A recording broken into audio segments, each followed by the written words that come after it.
Hello दोस्तों, स्वागत है आप सभी का मेरे चैनल पे। तो आज हम बात करने वाले हैं दिल्ली सल्तनत की हिस्ट्री का काफ़ी इम्पोर्टेंट पोर्शन। हम मेडिवल हिस्ट्री की बात करते हैं और यहाँ पे जो डिस्कशन हम कर रहे हैं वो एग्ज़ाम ओरिएंटेड ही होने वाले हैं। माइनर डिटेल्स एंड इन्फॉर्मेशन के बारे में ही बात करते हुए चलेंगे और पैटर्न हमारा बोथ होगा हिंदी और इंग्लिश लैंग्वेज पे। So here we are talking about the Delhi Sultanate और इसका जो टेन्योर था 1206 से लेके 1526, जब तक कि बाबर ने अटैक नहीं किया। तो यहाँ अगर बात करें कि स्टार्टिंग क्या थी, अगर इसकी बात की जाए, या स्थापना क्या हुई थी, मतलब इसका इनिशियल टाइम क्या था, दिल्ली सल्तनत का अगर फाउंडेशन टाइम देखा जाए तो क्या था। ये फाउंडेशन टाइम 1206 था। एक्चुअली 1206 में इसका बोला जाता है कि अगर सबसे पहले यहाँ पे कई सारे डिफरेंट डिफरेंट रूलर आए, लेकिन और इसको कई बार जाना जाता है इल्बारी डायनेस्टी भी बोला जाता है। इल्बारी डायनेस्टी या फिर ममलूक डायनेस्टी। तो इल्बारी और ममलूक डायनेस्टी, ये दोनों ध्यान रखना है। तो इल्बारी डायनेस्टी इसको कई बार बोला जाता था, लेकिन आमतौर पे इसे ममलूक नाम से ही जाना जाता है। तो देखते हैं, अगर बात करें सर्वप्रथम, अगर इसमें सबसे पहले अगर नाम की बात करते हैं तो सबसे पहला नाम इस डायनेस्टी का आता है कुतुबुद्दीन ऐबक। कई सारे, अब इल्बारी क्यों बोला गया था कि ये जो बहुत सारे इतिहासकार ने इसको इल्बारी वंश बोला था, क्योंकि ये सभी शासक जितने थे वो इल्बारी से संबंधित थे। मगर अगर देखा जाए तो कुतुबुद्दीन ऐबक जो कि फर्स्ट रूलर यहाँ का हुआ करता था, वो इल्बारी तुर्क नहीं था। तो इसे अगर इल्बारी डायनेस्टी बोला जाए तो ये अप्रोप्रिएट नहीं होगा। तो ये इसे क्या था कि इसे ममलूक बोला गया। तो इसी वजह से ममलूक डायनेस्टी ही बात करते हैं। जरा कुतुबुद्दीन ऐबक के बारे में थोड़ी और बातें कर लेते हैं। तो कुतुबुद्दीन ऐबक ही आता है, और इसे ममलूक डायनेस्टी क्यों बोला गया ध्यान में रखिएगा, जरा इस पे भी डिस्कस करेंगे। पहले हम कुतुबुद्दीन की बात करते हैं। तो कुतुबुद्दीन क्या था, एक स्लेव था। एक स्लेव था। तो इसे बोला गया कि इसे दास वंश भी इसी वजह से बात किया गया। और इसे, और इसी ने जो इसकी फाउंडेशन, मतलब इसने, यही भी इसका फाउंडर मेंबर था। और इसी ने क्या किया था, इसकी नींव रखी थी ममलूक डायनेस्टी की। तो अगर देखा जाए तो बहुत सारे अ, अगर हिस्टोरियन हैं जिन्होंने इस पे काफ़ी सारा अपना ऑब्जेक्शन रखे हैं। बोला गया कि जो दास है या ममलूक है, यहाँ पे दो वर्ड है, एक स्लेव और या ममलूक। तो इन दोनों में डिफरेंस बोला गया, कि बोला गया जो स्लेव होते हैं वो एक्चुअली क्या होते हैं कि वो जन्मजात दास माना जाता है। जन्मजात दास मीन्स उनके पेरेंट्स भी स्लेव हुआ करते थे। उनके पेरेंट्स भी स्लेव थे, उनके पेरेंट्स भी दास थे, मतलब ये जन्मजात दास हो गए। लेकिन अब ऐसा ममलूक जो माना जाता है, ये एक फ्री पेरेंट की, जो ममलूक है। तो हिस्टोरियन बोलते हैं कि ममलूक जो होते हैं ये फ्री पेरेंट की संतान होती हैं, है ना, मतलब स्वतंत्र माता पिता, फ्री पेरेंट, तो फ्री पेरेंट्स चाइल्ड होते हैं। और इसी वजह से इसको बोला जाता है कि ये जो कुतुबुद्दीन ऐबक था ये फ्री पेरेंट्स चाइल्ड था। और इसी वजह से, और इसको बाद में दे दिया गया, मतलब सेवा में लगा दिया गया। तो इसको प्रस्तावित जो किया था ममलूक की, जो डेफिनेशन आई तो उसका नाम था हबीबुल्ला। और इन्होंने ही प्रपोज किया कि ममलूक डायनेस्टी, मतलब ममलूक गुलामों से अलग होते हैं, मतलब जो गुलाम होते हैं, जो स्लेव होते हैं, वो जन्मजात, यहाँ पे जन्मजात गुलाम होते हैं, पर ये फ्री पेरेंट्स की चाइल्ड होते हैं। तो इसको बोला गया Qutbuddin Aibak free parents child था, और इसको हबीबुल्ला ने दिया था। तो अब कुछ ने इलबारी बोला इसको। तो ये इलबारी में बात अगर करें तो इसके सारे, मतलब जितने रूलर थे वो सब के सब इलबारी डायनेस्टी से नहीं आए हुए थे। तो अगर देखा जाए तो कुतुबुद्दीन ऐबक भी कैसा था, एक तुर्क नहीं था, इलबारी तुर्क नहीं था। तो इसी वजह से इलबारी तुर्क इसे नहीं बोला गया। और इसका जो टाइम पीरियड रहा, ममलूक वंश का जो डायनेस्टी का टाइम रहा, 1206 से लेके 1290 तक के पीरियड में था। तो 1206 से लेके 1210 तक तो कुतुबुद्दीन ऐबक था।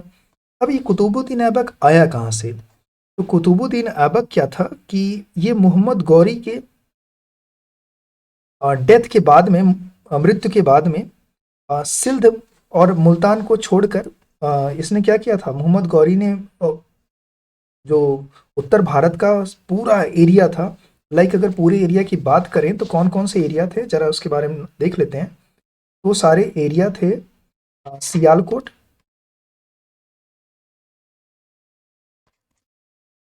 सियालकोट, लाहौर, अजमेर, झांसी और मेरठ, दिल्ली,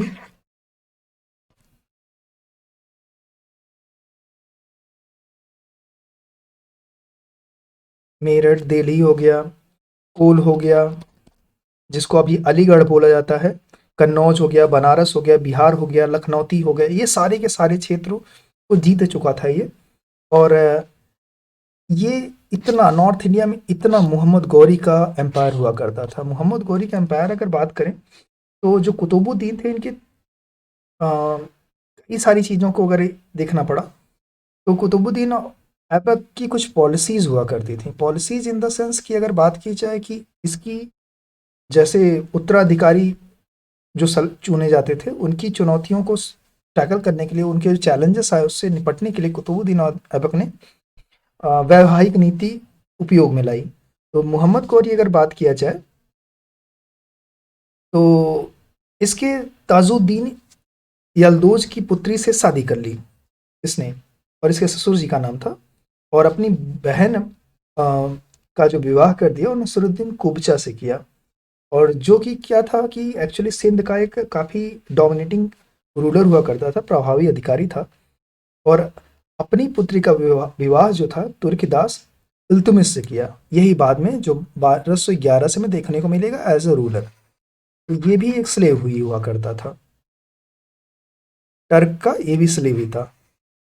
ओके ना? तो कुतुबुद्दीन की कुतुबुद्दीन ऐबक ने क्या किया कि मोहम्मद गौरी के मृत्यु के बाद पूरा जो वहाँ का रूलर था, किंग मतलब जो डायनेस्टी थी, उसका सारा शासन अपने हाथ में ले लिया। लेकिन ना ही कुतुबुद्दीन ही यहाँ पे देखेंगे ध्यान से कि ना ही इसने कोई नए सिक्के चलवाए थे, क्योंकि एग्जाम में क्वेश्चन ओरिएंटेड जो आता है उसमें पूछा था सिक्के चलवाए थे या नहीं चलवाए थे। तो कुतुबुद्दीन ऐबक ने कोई सिक्के नहीं चलवाए थे, ना ही कोई खुतबा पढ़वाया। कुतुबुद्दीन ऐबक ने मलिक या सिपह सलार की उपाधियां लेके इसने क्या किया, शासन प्रारंभ कर दिया। और कभी भी इसने सुल्तान की पदवी धारण नहीं की। तो क्या क्या इसने एब्जॉर्ब किया था, क्या क्या इसने उपाधियों को से शासन प्रारंभ किया था, तो उसमें ध्यान रखना है मलिक और सिपह सालार की उपाधियों से। और कुतुबुद्दीन अगर इसकी राजधानी देखी जाए तो उसकी कुतुबुद्दीन ने लाहौर से पूरा अपना संचालन किया, पूरा देखने का। और यही एक पर्सन था जो कुतुबुद्दीन, एक्चुअली एक अनफॉर्चुनेट इंसिडेंट हुआ इस टाइम पे अगर बात करें 1210 में। तो ये क्या था कि लाहौर में चौगान खेलते समय में, चौगान को पोलो बोलते हैं, सारा लिखना पॉसिबल नहीं है सो सुनते भी जाइए। तो घोड़े से गिर गया और उसके बाद इसकी मृत्यु हो गई। और अगर बात करें इसकी मृत्यु के बाद तो आराम शाह ये थे, ये 1 साल के लिए गद्दी पे बैठ गए। तो अब जरा इनको यहीं पे आराम शाह को रोकते हैं कि आराम शाह गद्दी पे बैठ गए। अब लेकिन आराम शाह के बारे में बोला गया कि ये लड़के थे कुतुबुद्दीन ऐबक के, लेकिन बहुत सारे हिस्टोरियन ये भी क्वेश्चन उठाते हैं कि आराम शाह ऐबक के पुत्र नहीं थे, या थे तो मतलब उसके ऊपर डाउट है। जरा इनको यहाँ पे होल्ड करते हैं।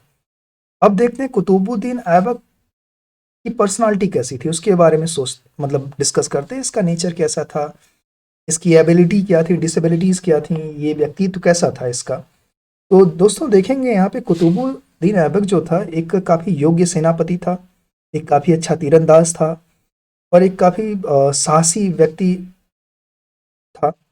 और इसने क्या किया कि अगर देखा जाए तो एक गुलाम की अवस्था से उठ के सुल्तान के पद पर पहुंच गया। तो मीन्स ये काफ़ी प्रभावशाली भी था। और ऐबक ने साम्राज्य में से अधिक ध्यान जो है साम्राज्य के सुदृढ़ीकरण पे ध्यान दिया। इसने देखा कि जो भी साम्राज्य इसके पास में है, जो भी रीजन इसके पास में है, इसको मजबूत कैसे बनाया जा सकता है। जैसे यल्दोज हो गए, यहाँ पे कुछ नाम नोट कर लेते हैं। यल्दोज, यल्दोज हो गए, कुबचा हो गए, यल्दोज, कुबचा। तो यल्दोज कुबचा के प्रति अगर इसकी राज मतलब जो नीति अपनाई थी शादी की, तो मतलब ये बताया जाता है काफ़ी अच्छा पॉलिटिशियन भी था। और एक अगर इसके नेचर के ऊपर बात किया तो ये काफ़ी उदार शासक था। तो उदार शासक की वजह से इसको एक और नाम और दिया गया था। एक नाम क्या था, सिपह सलार हो गया था, और मलिक के नाम से तो जाना ही जाता था। लेकिन इसको एक और नाम दिया गया, इसको बोला गया लाख्स बख्श, मतलब लाखों में दान करने वाला बोला गया।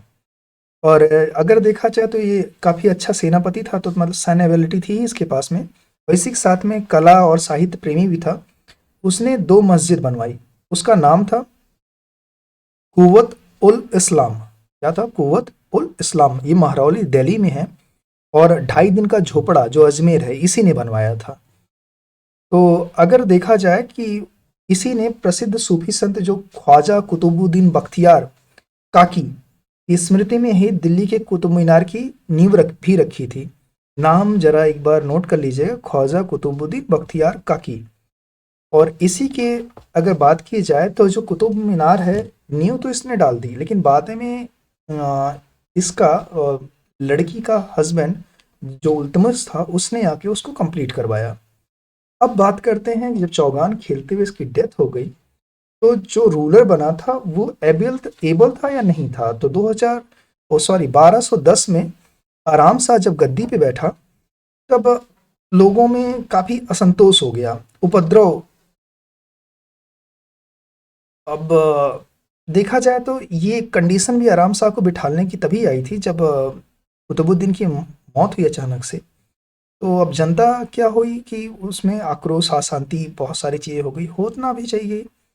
तो सरदार जो वहाँ लाहौर के सरदार थे, उन्होंने लगा कि अगर सिंहासन खाली रहा इनका, अगर गद्दी खाली रही, तो जनता क्या करेगी, विद्रोह कर देगी। तो उससे बचने के लिए आराम शाह को गद्दी पर बैठा दिया गया।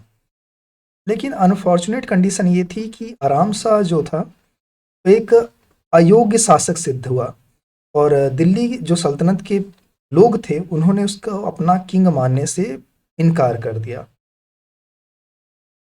अब यहाँ से ध्यान देते हैं इल्तुतमिश कैसे आया, 1 साल ही क्यों रह पाया आराम शाह। तो एक्चुअली आराम शाह को सत्ता से हटाने के लिए बदायूं के जो प्रांताध्यक्ष थे, उन्होंने क्या किया कि इल्तुतमिश को बुलावा भेज दिया। ध्यान रखिएगा, बुलावे पे ही सब लोग आना स्टार्ट हो रहे हैं अब।